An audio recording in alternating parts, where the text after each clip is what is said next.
Δεν έχουμε να κάνουμε. Η πραγματικότητα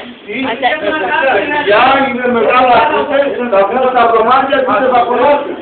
Αυτό το βάρος να μην τους οδηγείς. Θα το δίνουν στα σπίτια τους. Εδώ είναι ξενοδοχείο, είναι περιουσία, το καινούργιο το σπάσαν οι άλλοι. Ποιος θα το πληρώσει? Κόψε από την κολόνα, θα το πληρώσει. Ποιο δωμάτιο ήτανε? Το 205. Το 205 βεβαίως.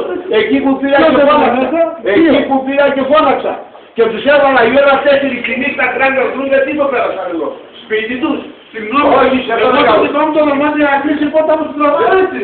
Ποια? Το 304. Κλείσει με το κλειδί. Δεν έχει κλειδί. Άμα θέλω το κλείσει το βράδυ από την έτω, δεν έχει ποτέ. Άμα το κλείσεις την πόρτα και το βάλεις θα ανάψει. Σε παρακαλώ. Πριν τους 2 μήνες. Όχι, δεν είναι θάρρος αυτό το πόδι στα παιδιά. Δεν είναι θάρρος αυτό το πόδι στα παιδιά. Σε παρακαλώ. Εγώ τα λέω, όταν θα βρω και αν έχω κάτι πέντε θα το πετάξω έξω και θα κλείσω την πόρτα. Το λέω να τους πετάξω να κάνω και αυτά που είπατε το πρωί, η γυναίκα μου πρόσεξε καλά. Εδώ δεν ξέρω εγώ. Κάτι είπατε, κάτι είπες κάτι. Το λέω να το ξέρεις. Το κρατάω και δεν θέλω να σου το πω. Σε παρακαλώ. Εδώ δεν είναι ούτε περιουσίας ούτε τίποτε. Εδώ είναι εγώ πανουκμάτω και εγώ θα σου λέω τι θα κάνεις.